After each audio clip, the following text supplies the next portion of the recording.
Assalamualaikum warahmatullahi wabarakatuh.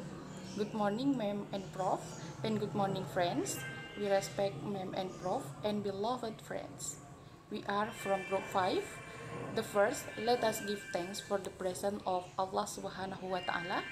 Let's give greetings and prayer to His Majesty the Prophet Muhammad Sallallahu Alaihi Wasallam, because we can still be present in our discussion room today.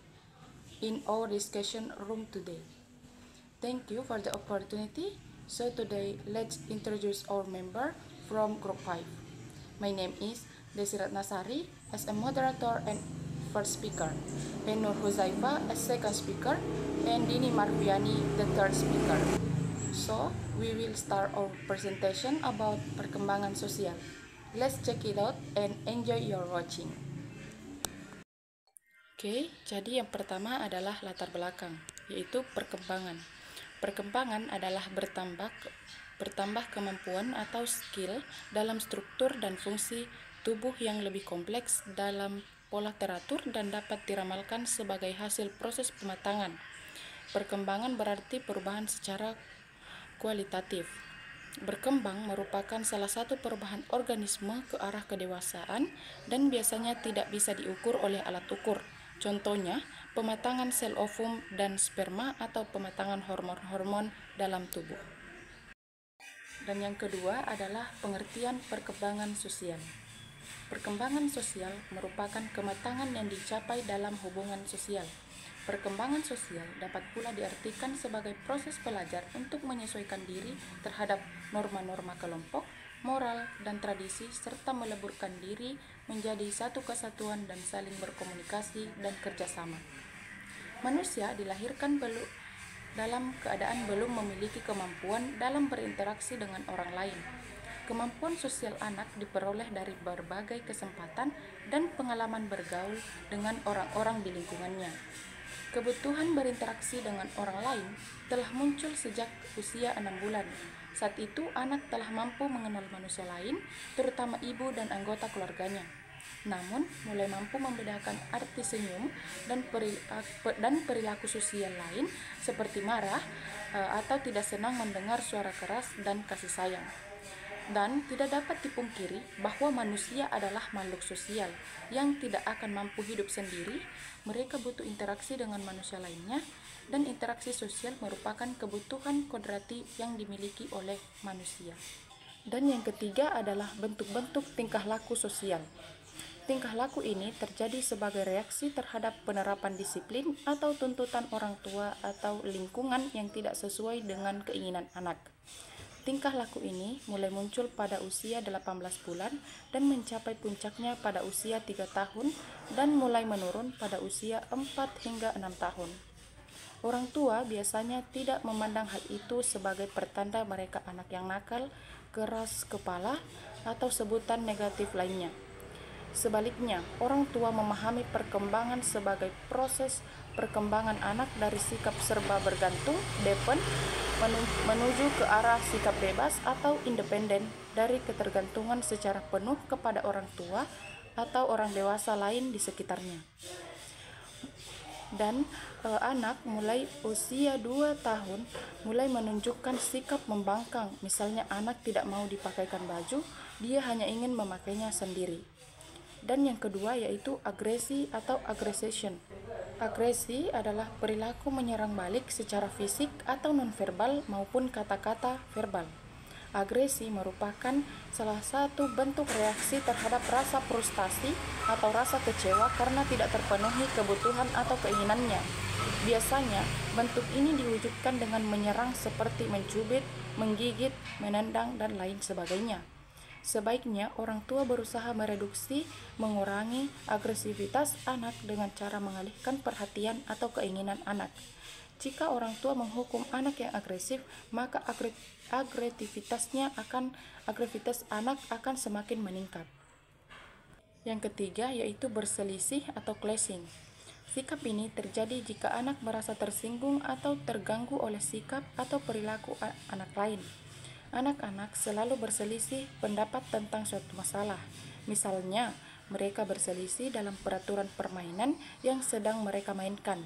Perselisihan kadang-kadang dapat menyebabkan perkelahian.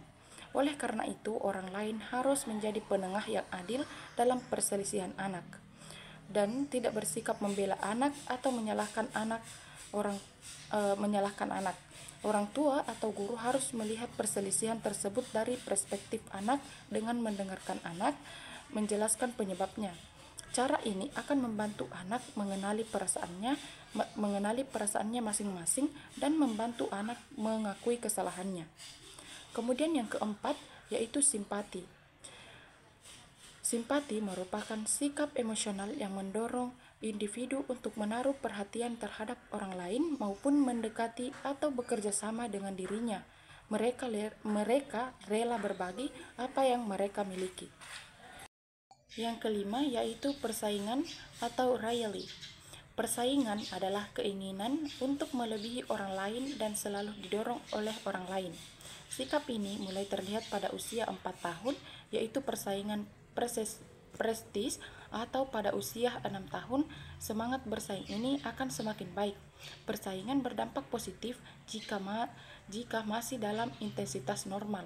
Agar sikap bersaing berada pada tataran normal, orang tua atau guru harus selalu menciptakan suasana yang bersaing positif pada diri anak-anak. Kemudian yang keenam yaitu kerjasama atau cooperation. Sikap mau bekerja sama dengan orang lain mulai nampak pada usia 3 tahun atau awal 4 tahun.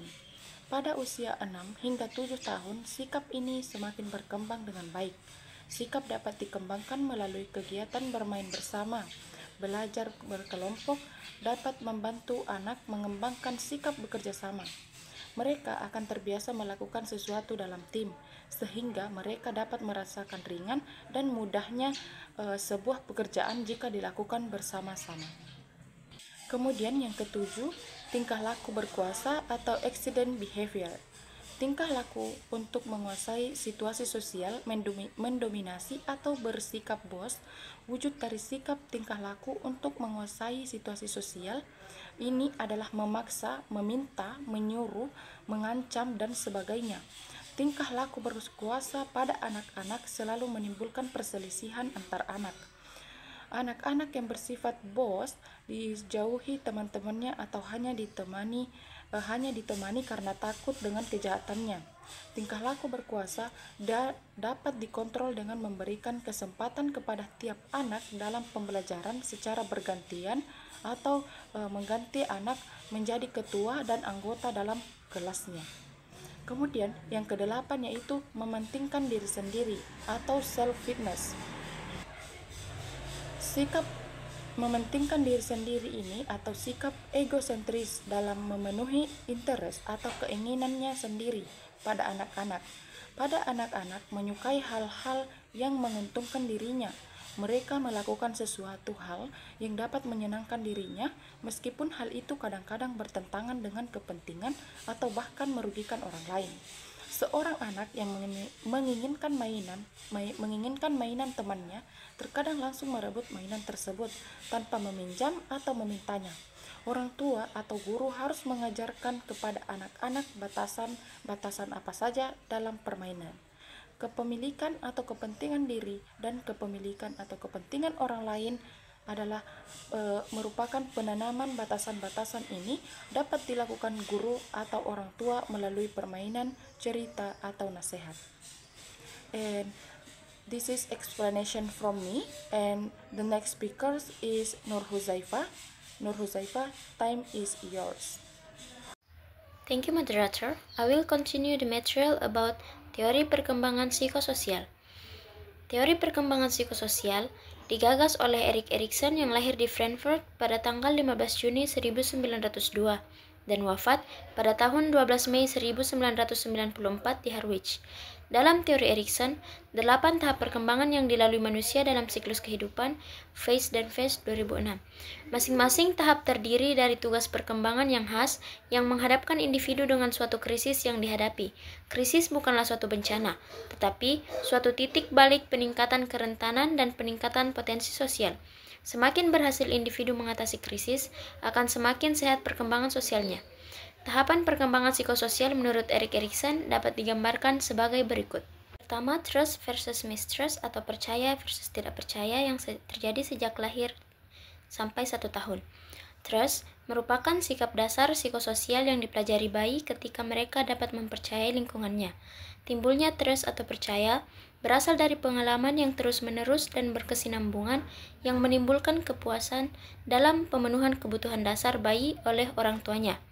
Apabila kebutuhan dasar bayi terpenuhi dan orang tua memberikan kasih sayang dengan tulus, maka anak akan yakin bahwa lingkungannya dapat dipercaya atau diandalkan, atau trust.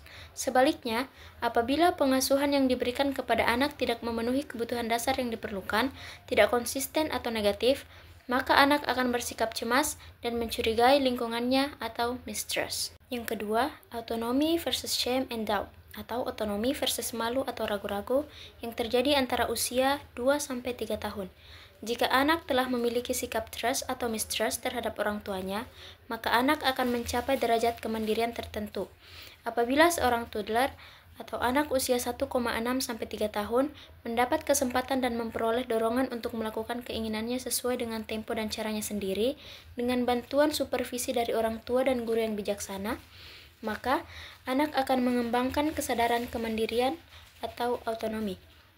Jika sebaliknya, orang tua dan guru tidak sabar dan terlalu banyak melarang anak, maka kondisi ini akan menimbulkan sikap ragu-ragu pada anak terhadap lingkungannya.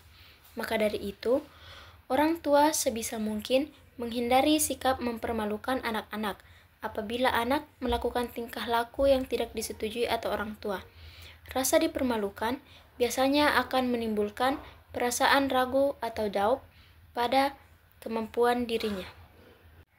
Yang ketiga, inisiatif versus guilt. Inisiatif versus rasa bersalah antara 4-5 tahun. Anak-anak yang memiliki kemandirian akan memiliki kemampuan berpartisipasi dalam berbagai kegiatan fisik atau mental dan mampu mengambil inisiatif untuk suatu tindakan yang akan dilakukan pada usia 4-5 tahun.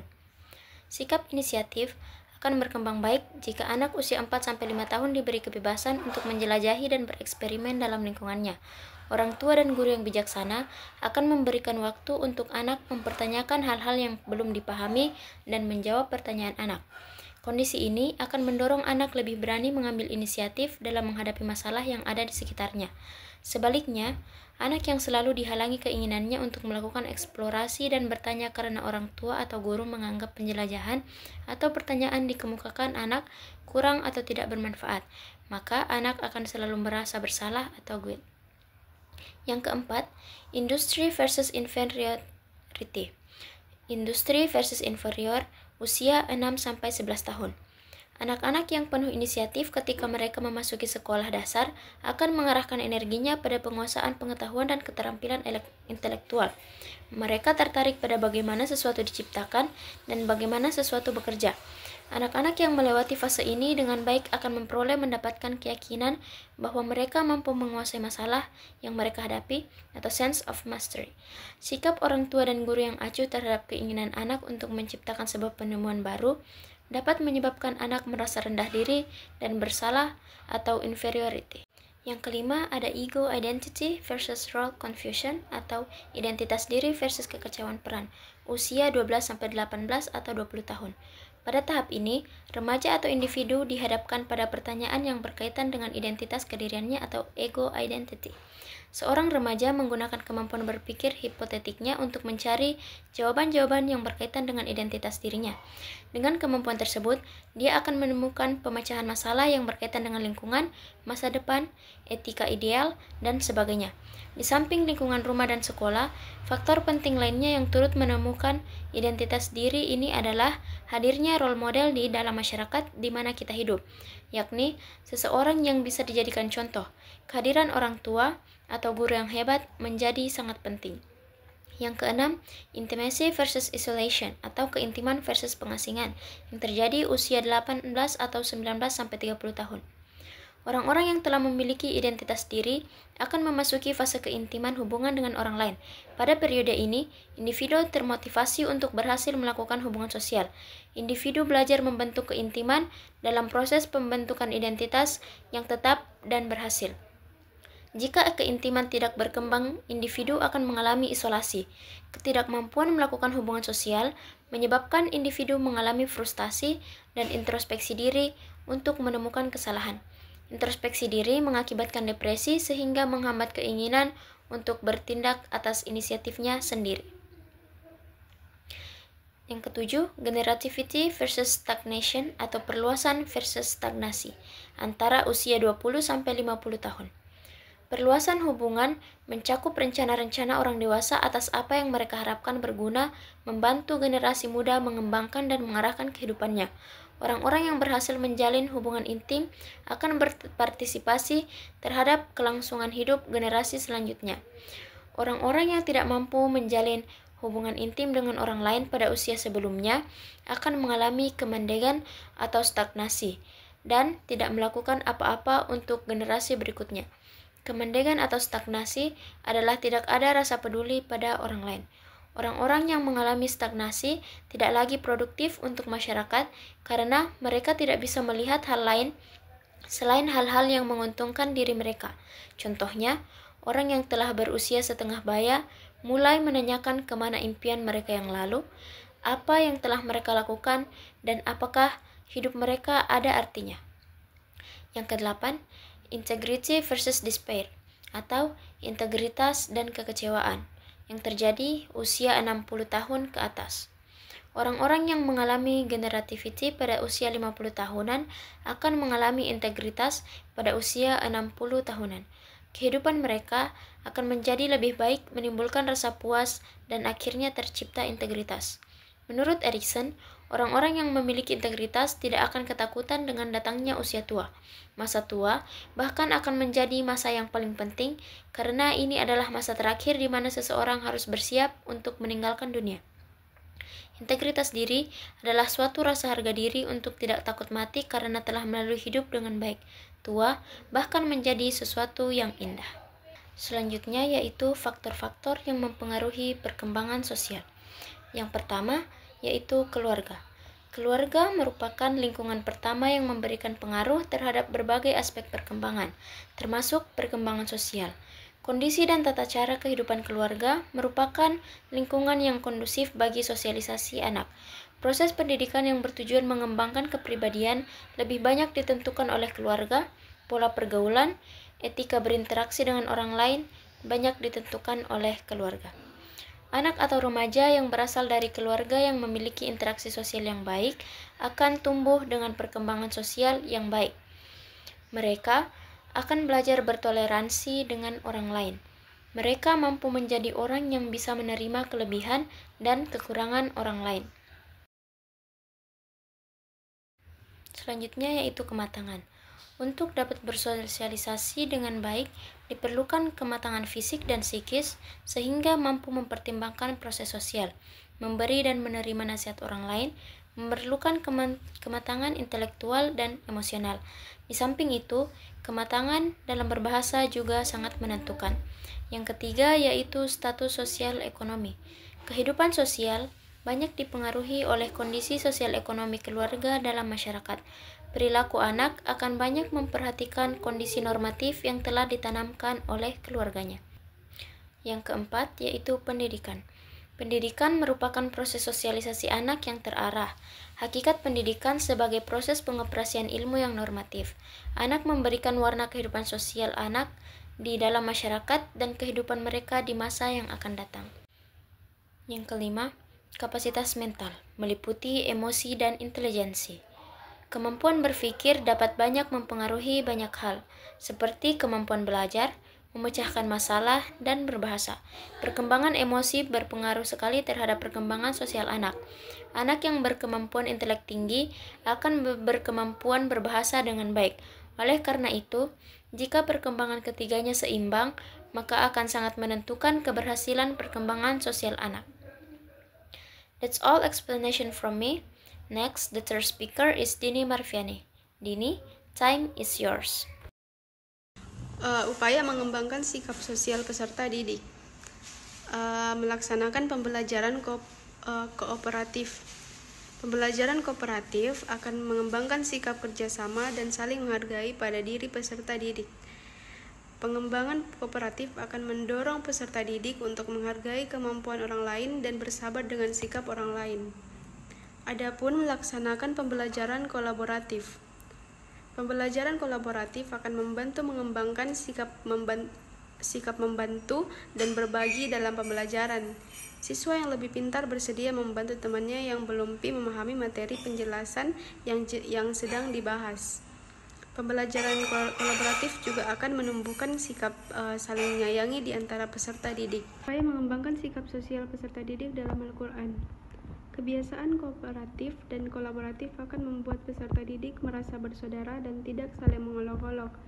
Perbuatan saling mengolok-olok dilarang dalam ajaran Islam, sebab boleh jadi orang-orang yang diolok lebih baik daripada orang yang mengolok-olok. Allah pernah berfirman dalam Al-Quran, Surat Al-Hujurat 49 ayat 11. Artinya, wahai orang-orang yang beriman, janganlah sekumpulan orang laki-laki merendahkan kumpulan yang lain. Boleh jadi yang ditertawakan itu lebih baik dari mereka, dan jangan pula sekumpulan perempuan merendahkan kumpulan lainnya. Boleh jadi yang direndahkan itu lebih baik, dan janganlah suka mencela dirimu sendiri, dan jangan memanggil gelaran dengan gelaran yang mengandung ejekan. Seburuk-buruk panggilan adalah panggilan yang buruk sesudah iman, dan barang siapa yang tidak bertobat, maka mereka itulah yang orang-orang zalim. Okay, I will read the conclusion. Perkembangan sosial merupakan kematangan yang dicapai dalam hubungan sosial. Perkembangan sosial juga dapat pula diartikan sebagai proses belajar untuk menyesuaikan diri terhadap norma-norma kelompok, moral, dan tradisi, serta meleburkan diri menjadi satu kesatuan yang saling berkomunikasi dan kerjasama. Interaksi sosial merupakan kebutuhan kodrati yang dimiliki oleh manusia. Di dalam ajaran Islam, manusia memiliki tanggung jawab sosial. Sekolah dapat membekali peserta didik dengan keterampilan sosial dan kemampuan menyelesaikan masalah sosial. Peserta didik mungkin akan menghadapi masalah hubungan sosial dengan orang tua, tetangga, teman sebaya. Peran guru membantu peserta didik dapat mengatasi masalah hubungan sosial ini dengan baik. Okay, I will now return it to the moderator. Okay guys, this is information from our group 5 about perkembangan sosial. So thank you for your watching, and we hope you understand about our material. And if you have any question, please you write in WhatsApp group. Thank you very much for your attention guys. See you next discussion. Wassalamualaikum warahmatullahi wabarakatuh.